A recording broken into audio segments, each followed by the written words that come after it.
اگر وہ یہ سب کام اب کر لے اور ایک روم کریٹ کر لے, اور یہ میں اسٹرکچرل روم کی گفتگو کر رہا ہوں, میں یہ نہیں کہہ رہا کہ کچھ کاٹ دیں, کاٹا بھی امیڈیٹلی جا سکتا ہے. اگر پی ایس ڈی پی آپ کچھ کاٹ دیتے اور اتنا نہ بڑھاتے, کرنٹ میں سبسڈیز کو دیکھتے اتنا نہ بڑھاتے, انڈائریکٹ سبسڈیز کو, سو آپ کے پاس کچھ روم جو ہے وہ امیڈیٹ میں کریٹ ہو جاتا.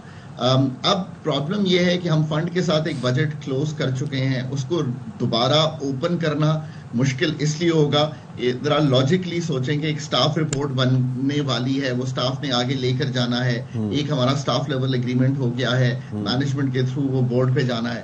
سو آئی تھنک یہ سب چیزیں جو ہیں یہ پہلے اگر کر لیتے تو شاید آسان ہوتا.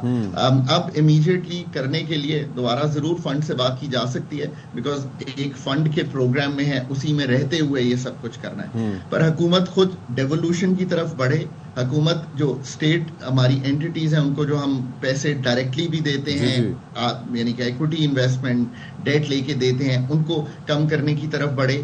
ہماری جو فیڈرل گورنمنٹ کی اتنی ساری اینٹیز ہیں ان کو کم کرنے کی طرف بڑھے. پاکستان کے ڈیٹ کو ری پروفائل کرنے کی ضرورت ہے, یہ بھی بڑا ضروری کام ہے. یہ میں ایکسپینڈیچر کی گفتگو اس لیے کر رہا ہوں کہ کہیں روم نکالیں گے تو آپ ٹیکسز کو کم کر پائیں گے نا, اپنے خرچوں کو کم کریں گے تو ہم یہ ریلیف دے پائیں گے. آپ جیسے ماہر یہ ٹرمز, دوسری بات آف کورس یہ ٹرمز آپ جیسے ماہر یوز کر سکتے ہیں, ان کو ظاہر ان چیزوں کی انڈرسٹینڈنگ بھی, لیکن ایک عام عوام جس کے لیے آج جماعت اسلامی کھڑے ہو کے دھرنا احتجاج کر رہی ہے, کل مفتاح اسماعیل صاحب کی جماعت بھی کھڑے ہو کے احتجاج کر رہی تھی, وہ یہ کہتے ہیں جی ہمارے بلوں میں 50% کمی کر دیں, خاص طور پہ جو 500 یونٹ تک والے ہیں. اس کے لیے کوئی حل ہے کسی طریقے سے, کوئی ونڈو ایسی ہے کہ عوام کے جو بجلی کے اب جو بل آئیں گے ان میں انہیں کسی طرح ریلیف مل جائے؟ کوئی پلان ایسا ہو سکتا ہے؟ تو صدف آپ نے بڑی ہی امپورٹنٹ بات سامنے رکھ دی ہے. بات یہ ہے کہ اگر آپ نے IMF کے ساتھ یہ چیزیں ساری کروانی ہیں جو میں آپ کو کہہ رہا ہوں, تو میں ہمیشہ ہی کہتا ہوں پاکستان کو کہ you have to have a very very professional set up on our end, جو یہ ٹیکنیکل پروفیشنل ڈیپ جو آپ کے پاس میجرز ہیں جو آپ لے سکتے ہیں اپنے خرچوں کو سنبھالنے کا, یا ٹیکسز پہ ان کو ایسے گفتگو کرنے کا, ٹیکسز کو وہاں پہ لینے کا, جو ڈائریکٹ ٹیکسیشن جس کو ہم کہتے ہیں, تاکہ آپ فنڈ کو کنونس کر سکیں. یہ تو ایک بات ہے. اب آپ دوسری طرف آ جائیں جو آپ نے بہت امپورٹنٹ بات کی. دیکھیں ان دی امیڈیٹ بجلی سے نکلنے کا میں آپ کے سامنے کچھ رکھتا ہوں چیزیں. پہلی بات یہ ہے کہ 18% GST ہے اس وقت, اس کے اوپر آئی تھنک ہم ایک انکم وتھ ہولڈنگ ٹیکس لیتے ہیں, آئی تھنک جو ایڈوانس ٹیکس جو ہم جس کو کہتے ہیں وہ 7%, 7.5% ہے. ایک پاسبلٹی یہ ہے, and again these are permutations جو آف کورس اس وقت جو گورنمنٹ میں لوگ بیٹھے ہیں ان کو بنانی ہے. اگر یہ آپ 24-25% جو ٹیکس یہ بن رہا ہے جو میں نے آپ کے سامنے رکھا ہے, اگر آپ اس کو 2-3 ماہ کے لیے مؤخر کر دیں یا اٹھا لیں ان طبقات پہ, 500 تو آئی تھنک زیادہ ہے, مے بی 300-400 والوں پہ, سو دیٹ یہ جو لوور مڈل انکم والے ارنرز ہیں ان کو ریلیف آ جائے. ایک تو یہ کیا جا سکتا ہے. دوسری آف کورس وہی جو ری پروفائلنگ کی گفتگو چائنا سے ہے, تو آپ کچھ اپنا ڈیٹ اگر مؤخر کر دیں اس سال کا جو چائنیز IPPs کو دینا ہے. یہ بھی صدف کلیئر رہیں کہ IPPs میں ایشو کہاں ہے. ایشو ہے 2015 کے IPPs میں, جن کا میں آپ کو ایگزیکٹ نمبر بتا دیتا ہوں. یہ جو نمبر ٹاؤٹ کیے جا رہے ہیں وہ بھی شاید ٹھیک نہیں ہے. $9 ارب کا ڈیٹ ہے کمرشل جس کو مؤخر کرنا ہے, جو سالانہ اس میں سے جو ڈیو ہوتا ہے. اگر اس کی ڈیٹ ری پروفائلنگ کر لیں گے تو آپ کو یہاں پہ بھی آسانی پیدا ہو جائے گی. تیسرا یہ ہے کہ آپ کول کے پاور پلانٹس جو 24 روپے, صدف دس از امپورٹنٹ, ان کی جو فیول کاسٹ ہے نا وہ 24 روپے ہے, اس کو اگر لوکل کول پہ لے جائیں گے, یہ کام کیے بغیر یہ بات بنے گی نہیں. تو یہ ابھی کہہ رہے ہیں نا کہ لوکل کول پر لے جائیں گے, از اٹ وائبل؟ جی بالکل وائبل ہے. اور چوتھی بات یہ ہے کہ ایک ہم 3.25 روپے جس کی کوئی بات ہی نہیں کرتا, مطلب میں حیران ہوں. یہ ساری گفتگو چلی گئی ہے کہ یہ جو 23% چائنیز IPPs ہیں ان کو ٹھیک کرنے سے ایسا ہوگا نہیں. آپ یقین رکھیں ایسا نہیں ہوگا. ایک انٹیگریٹڈ اپروچ لے کے اس کو ٹھیک کرنا پڑے گا. اب میں آپ کو ایک بڑے مزے کی بات بتاؤں, 3 روپے 28 پیسے آپ کے بل میں ایک چیز آتی ہے جس میں ہم ریکگنائز کرتے ہیں کہ ایک ڈیٹ ہے جو ایک کمپنی میں پارکڈ ہے, اس کا ایک مارک اپ آپ سے لیتے ہیں ہم, یہ جو گورنمنٹ یعنی کہ اسٹیٹ لیتی ہے. آپ اس کو آپ کو ایونچولی ریکگنائز کرنا پڑے گا اس پبلک ڈیٹ. اگر آپ وہ کریں گے تو یہ 3 روپے 28 پیسے بھی اٹھ جائیں گے. اب میں نے آپ کے سامنے بڑے جیسے کہیں گے اگلے 4-5 ماہ کے ایسے پرفیکٹ میجرز رکھ دیے ہیں جس سے یہ مسئلہ جو ہے آپ تھوڑا سا مؤخر کر سکتے ہیں. میں بار بار کہتا ہوں کہ اس کو انڈرسٹینڈ کریں. مؤخر کرنا آپ آسان الفاظ میں ڈاکٹر خاقان نجیب صاحب آپ آسان الفاظ میں کہہ رہے ہیں کہ کچھ ایسے ٹیکسز ہیں جن کو نہیں لیا جائے تو عوام کو ریلیف مل سکتا ہے. تو کتنے % پھر عوام کو ریلیف مل سکتا ہے, آپ آسان الفاظ میں بتا دیں. دیکھیں اس وقت جو ایوریج ٹیرف ہے نا صدف, وہ ہے تقریباً 35-36 روپے. اس کو بھی ہمیں سمجھ لینا چاہیے کہ یہ کہاں سے آ رہا ہے. 18 روپے 60 پیسے اس میں سے جو آپ کے پاس جو آ رہا ہے بل, اس میں سے 18 روپے 60 پیسے جو ہے وہ ہے آپ کا کیپیسٹی چارج. تو میں نے اس میں کچھ گفتگو کی. 10 روپے آپ کے آ رہے ہیں, 9-10 روپے میرا خیال ہے فیول چارج سے, اس پہ آپ نے کچھ کرنا ہے. پھر جو باقی رہ گیا وہ آپ کی ٹرانسمیشن اور ڈسٹریبیوشن ہے. پھر آپ کچھ کراس سبسڈائز کرتی ہیں. اس کا مطلب یہ ہے کہ اگر آپ 2000 یونٹ استعمال کر رہی ہیں تو آپ 200 والے کو کراس سبسڈائز کر رہی ہیں, سو اس کے لیے آپ کا بل زیادہ آ رہا ہے. ایک تو بات یہ ہے کہ یہ جو ابھی میجرز رکھے ہیں یہ میں نے مؤخر کرنے کے رکھے ہیں. پر let's be very clear on this Sadaf, on one thing. Pakistan کا جو بجلی کا سیکٹر ہے وہ ایک تنظیم نو مانگ رہا ہے. یہ جو ابھی چیزیں میں نے آپ کے سامنے رکھی ہیں کہ ایک انرجی منسٹری ہو جو سارے معاملات کو دیکھے. اچھا میں ایک چیز پہ آپ کی توجہ چاہ رہا تھا, یہ جو مقامی کوئلے کی بات ہو رہی ہے تو ڈو وی مین تھر کول, اور تھر کول کی اگر بات ہو تو وہاں پر کام کافی چل رہا ہے. وہ جس طرح سے 175 بلین ٹن کے وہاں پر ذخائر ہیں, اور پھر یہ ہے کہ ساتھ ہی یہ کہا جاتا ہے وہاں پر باقاعدہ اس حوالے سے بات کی جاتی ہے کہ جی 200 سال تک 1 لاکھ میگا واٹ بجلی اس سے بن سکتی ہے. Is that a real number? اور اگر یہ ریئل نمبر ہے ٹرانسمیشن لائن بھی بچھانی پڑے گی. Why do we need something else اگر ایسا ہی ہے جیسے کہ کلیم کیا جا رہا ہے؟ تو 4 کول پاور پلانٹس ہیں ہمارے پاس. میری پھر گزارش کرتا ہوں, ان کی جو فیول کاسٹ ہے وہ 24 روپے ہے امپورٹڈ کول پہ. ان میں سے ایک جو ہے وہ یہ جو بن قاسم ہے اس کو تو آئی تھنک کہ الیکٹرک اور ان کے ساتھ مل کر لوکل کنورژن کریں. باقی 3 سی پیک کے ہیں وہ چائنیز کے ساتھ مل کر لوکل کنورژن کریں. اس میں کوئی دو آرا نہیں ہو سکتی. کین آئی سے سم تھنگ, یہ جو چیزیں میں نے آج آپ کے سامنے رکھی ہیں نا, یہ میں پچھلے 2 سال سے کہہ رہا ہوں اینڈ یو نو کنسسٹنٹلی کہہ رہا ہوں. پرابلم یہ آ رہا ہے انرجی ان پاکستان, یہ ٹیکنیکل ایشوز تو جیسے صدف کہہ رہی تھی نا, آپ اتنے ٹیکنیکل ایشوز بتا رہے ہیں, یہ تو سالو کرنے ہیں. پر پہلے یہ بلیو کریں کہ انرجی پاکستان کا ایک گورننس کا ایشو ہے یار. ہم اس کو آپریشنلی حل کرنے کی کوشش کر رہے ہیں, یہ ایسے حل ہونا نہیں ہے. پاکستان کی جب تک انرجی کی ریگولیشن, پالیسی اور آپریشن, یہ 3 جوز ہیں, what I was asking کہ is it possible the way they claim کہ تھر کول سے یہ سارا کچھ ہو سکتا ہے. جو کلیم میں نے کیا یہ آفیشیل کلیم ہے ان کا کہ 1 لاکھ میگا واٹ بجلی بن سکتی ہے 200 سال تک. that's a huge number. اگر ایسا پاسبل ہے تو پاکستان کے پاس کیا اس کوئلے سے اتنی بجلی بنانے کی کیپیسٹی ہے اگر کوشش کی جائے؟ بات بجلی تو آلریڈی ہمارے پاس بہت ہے. نہیں, سستی بجلی مقامی کوئلہ. میں نے کل ایک آرٹیکل لکھا ہے, دی نیوز اخبار نے اس کو ایز اے کی آرٹیکل کیری کیا ہے.